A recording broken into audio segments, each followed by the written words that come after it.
Yeah, this is a very important subject I got to talk to y'all about, okay? It's the doctors. You have to be an advocate for your own health these days. Okay, with that being said, let's dive right into it. All right, y'all, we're in 2025. For everybody that's my age and older or a few years younger, we're not in the 70s, 80s, or even the 90s anymore. Boy, I tell you what, when that year got a two on the front of it, the medical industry just went tumbling downward. Okay. Computers became everybody's go to, and I don't know what's happened, but either doctors are understaffed or doctors are overworked. I don't know the answer. I do know this: they do not follow through. They don't have time. They simply do not have time. It's just too much going on. So that means that you have to be an advocate for your own health. And I'm going to give you many, many examples of that. One of them is blood work. Now, when a doctor does blood work, they do what's called the CBC. Everybody gets that. It's just your typical run of the mill highlighting your white blood, your red blood count, little things like that that can tell if you got an infection or not. But that's it. That's it. That's it. They're not going to check your thyroid. They're not going to check your iron, your vitamin D, your vitamins. All of that is separate blood tests. Now, most people don't know that. Most people think, oh, he's doing blood tests. He's checking every single thing that you can check off. Wrong. Absolutely wrong. And this is where you have to come in and be an advocate for your own health. And I'm giving you an example right now. My husband has been sick. Trey has been feeling bad for a year. And I thought it was his heart.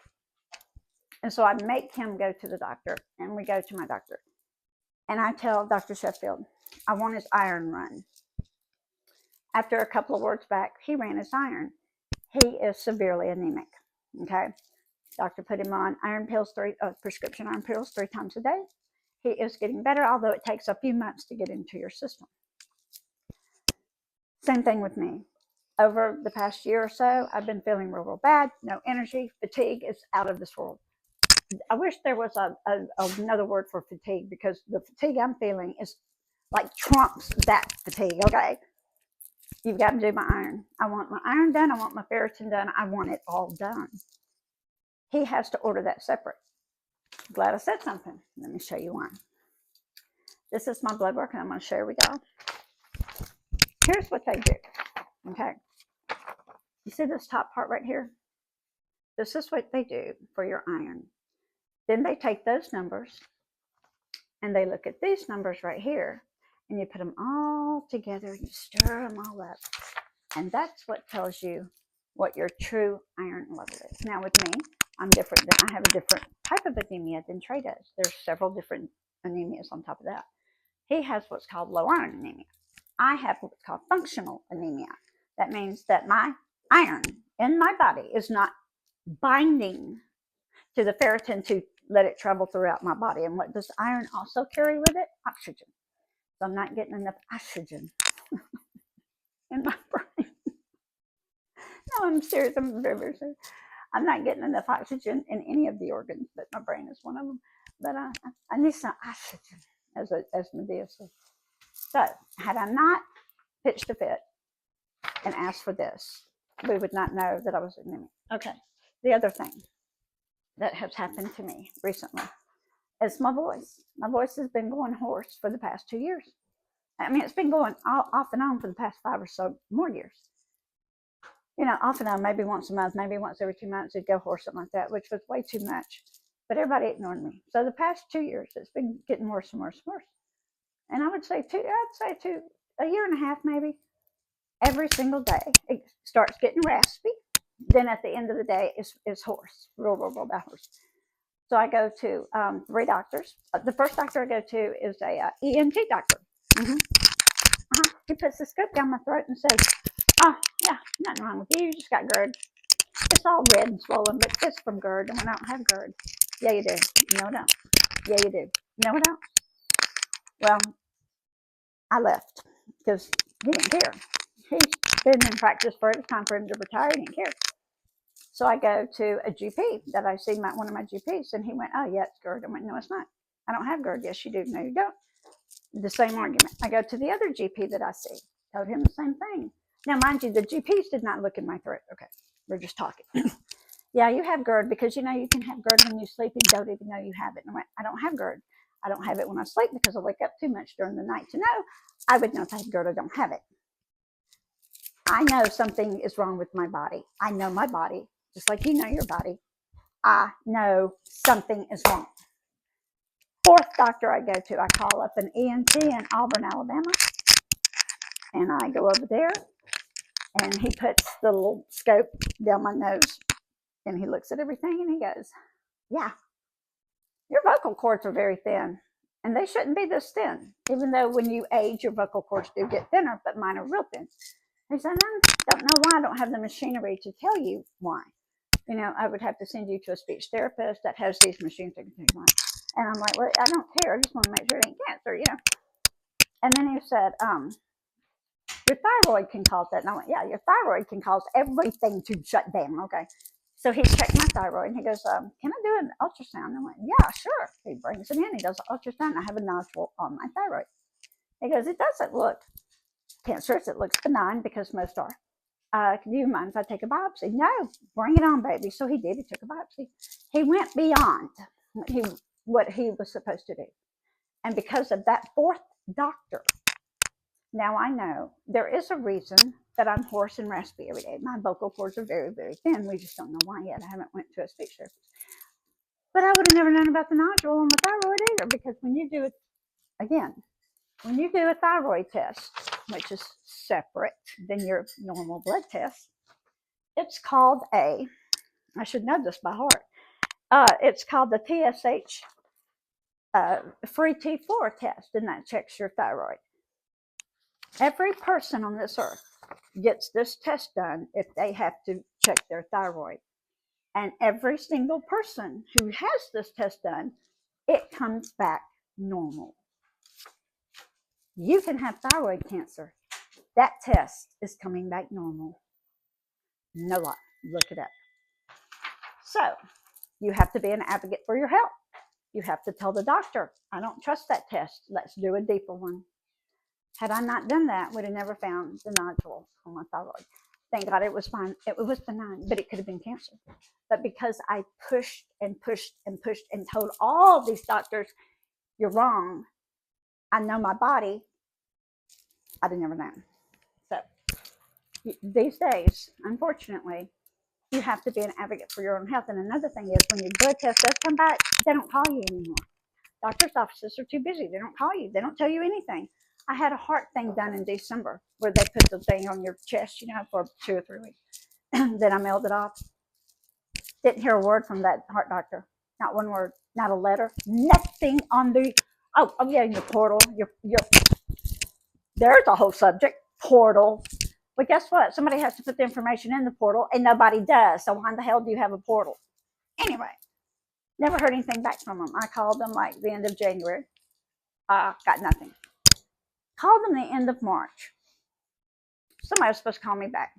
Didn't get anything. April 15th. The reason I know it was tax day. Maybe it was the 14th. It was right at tax day. I called them. I get a young girl on the line who had just started working there, apparently.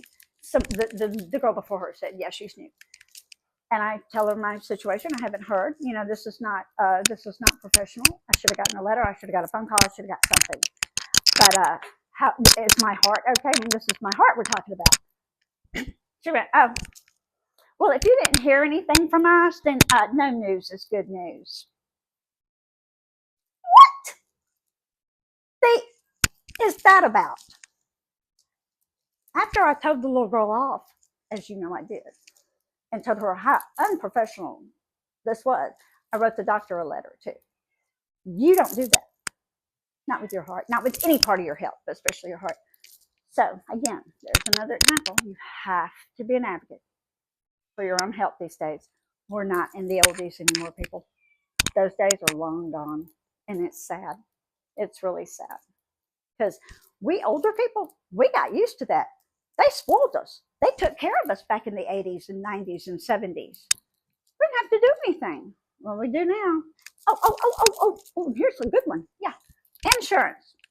They bill those bills out to these little teenagers at home, I guess, or young people at home who do billing for the doctors. They never get it right. And people just pay it. I don't. I argue all of it, but I know what my insurance says too. But yeah, they never get it right. They never get the coding right because it is a third party doing your billing to your insurance company, and you're not getting billed right. You're paying more than you should pay. Okay, this really wasn't supposed to be a rant, but that really pisses me off because I am constantly on the phone with the insurance company or the doctor's office or somebody debating the bill. And I do this for me, my husband, my two brothers, and my best friend. So it's not just me. I'm constantly on that phone with the insurance people or the doctor's offices. So most of the time, in the doctor's office, you got to leave a message. They don't ever call you back, so you have to call them again. It's not like you can just one day fix the problem. No, this takes weeks. That's a rant. Anyway, yeah. So my message is don't be afraid to stand up to your doctor. He is a person just like you are. And let me tell you my attitude towards doctors, okay? I'm paying his salary. I'm the boss. Your boss pays your salary. He's the boss, right? Same thing.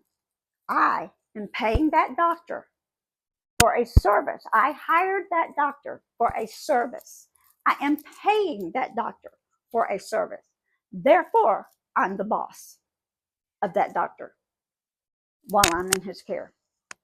Do not be afraid to stand up to him. Do not be afraid to say no. I don't want that. I don't want that. I'm not taking that pill. I'm not taking that pill. I'm not taking that pill because they'll push a pill on you in a heartbeat. 15 of them if they can. If you don't think you need it, don't take it. Just because doctor tells you you have to. You know your body. You've got to know your body. You've got to know your body.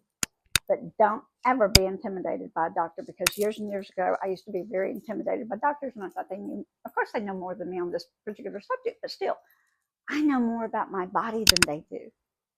And that's when I changed and said, yeah, they know more about the medical, but they don't know more about me. I know more about me. And they tried to put me on high blood pressure medicine. I told them, hell no, I don't have high blood pressure. It's not overly high. I'm not doing that. They wanted to put me on a statin. I said, for what? My cholesterol is like, what, 2 points over? No, I'm not doing that either. Oh, you've gone through menopause. Let's put you on a hormone pill. Don't need it. Not taking it. And the list goes on and on. I could go on and on and on about how much. I told them, no, I didn't want this medicine. Tell them no. Don't be afraid to stand up to them. And if you don't click with your doctor, which I have a couple of them I haven't clicked with, fire them. I have fired 2 of them lately. They were interns or residents, but I fired them. I told them, you're a great person, but I ain't clicking. And if we don't click, gone. Don't be afraid. Stand up for your health. You got to be an advocate for your own health these days and your loved ones' health too. So learn from my mistakes and learn from my positives. Learn from me. The mistakes I've made, learn not to do those. And the things I've done right, learn from them and do it yourself. Okay. I think that's going to be part 1 of it because I promise you I'll have more later.